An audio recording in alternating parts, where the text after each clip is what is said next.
پیارے دوستوں، میرے چینل کو سبسکرائب ضرور کریں۔ پیاری چڑیا اپنی دو بیٹیوں ٹونی چڑیا اور پنکی چڑیا کے ساتھ رہا کرتی تھی۔ پیاری چڑیا بہت ہی غریب تھی اور وہ لوگوں کے گھر کام کر کر گزارا کیا کرتی تھی۔ پنکی چڑیا اپنی اماں سے ہر وقت نئی نئی فرمائشیں کیا کرتی تھی۔ اماں، مجھے اپنی دوست کی سالگرہ میں جانا ہے اور مجھے اس کے لیے نیا سوٹ چاہیے۔ میں اب پرانے کپڑے نہیں پہنوں گی۔ اب یہ مت کہنا کہ پچھلے مہینے ہی خریدا تھا وہ سستا سا اور پرانا سوٹ، میں اب دوبارہ نہیں پہن کے جاؤں گی وہاں۔ پنکی، کیوں اماں کو تنگ کرتی ہو؟ تمہیں پتہ تو ہے کہ گھر کے کیا حالات ہیں، مشکل سے گھر کا گزارا کرتے ہیں۔ اچھا ایسا کرو کہ کوئی میرا سوٹ پہن جانا۔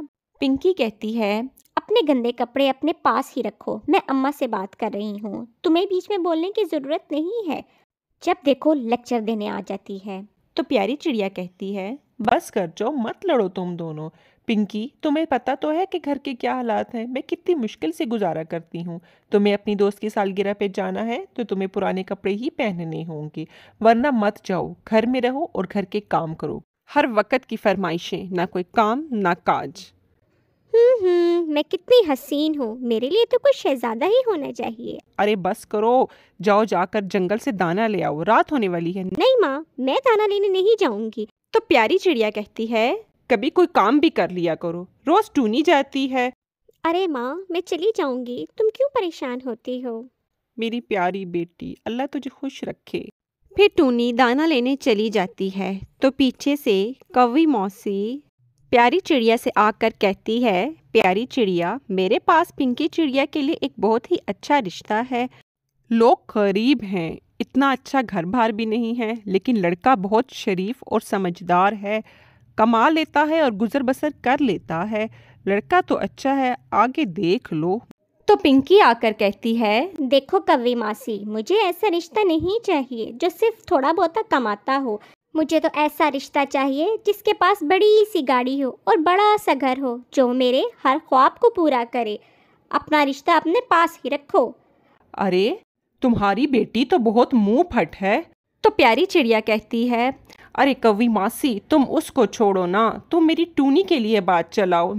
میری ٹونی بیٹی بہت ہی زیادہ سلیقے مند ہے اور وہ میری ہر بات مانتی ہے۔ دیکھو تو صحیح، اس نے یہ سارا گھر کیسے سنبھال رکھا ہے۔ میری بہت ہی پیاری بیٹی ہے وہ، تم اس کے لیے بات چلاؤ۔ تو کوی موسی کہتی ہے، ہاں ہاں کیوں نہیں، میں اپنی ٹونی کے لیے ہی بات چلاتی ہوں، وہ بھی تو میری ہی بیٹی ہے۔ رشتے کو لے کر تم بالکل بھی پریشان نہیں ہونا، لڑکا بہت ہی شریف ہے اور محنتی ہے۔ پیاری چڑیا کو تسلی دے کر کوی وہاں سے چلی جاتی ہے۔ پھر ٹونی چڑیا اور گوپی چڑے کی شادی بہت سادگی سے ہو جاتی ہے۔ پیاری چڑیا ٹونی کو اپنی دعاؤں میں رخصت کر دیتی ہے۔ گوپی چڑا ٹونی چڑیا کو اپنے گھر لے آتا ہے اور کہتا ہے، ٹونی، یہ میرا چھوٹا سا گھر ہے، اب اس کو جنت تم نے بنانا ہے۔ میں دن رات محنت کروں گا اور تمہاری ہر خواہش پوری کروں گا۔ کچھ دنوں بعد کوی موسی پیاری چڑیا کے پاس پھر آتی ہے۔ وہ کہتی ہے، رے پیاری چڑیا، تیرے تو نصیب ہی کھل گئے ہیں، پنکی کا اتنا اچھا رشتہ لے کر آئی ہوں جیسا وہ چاہتی تھی۔ لڑکا شہزادہ ہے، شہزادہ، اور اتنا امیر کہ اس کا ہر خواب پورا کرے، کتنی بڑی گاڑی ہے اس کے پاس۔ تو پنکی کہتی ہے، سچ موسی، کیا وہ واقعی ہی بہت امیر ہے؟ بس پھر جلدی سے میرا رشتہ کروا دو نا موسی تم، مجھے ایسے ہی رشتے کا انتظار تھا، بس اب تم جلدی کر لو موسی۔ تو پیاری چڑیا کہتی ہے، ہاں موسی، ہمیں تو رشتہ منظور ہے، بس تم جلدی سے ان سے بات پکی کر لو۔ ہاں ٹھیک ہے، میں آج ہی جا کر بات پکی کر لیتی ہوں، تم فکر مت کرنا، بس سمجھو سب کچھ طے ہے۔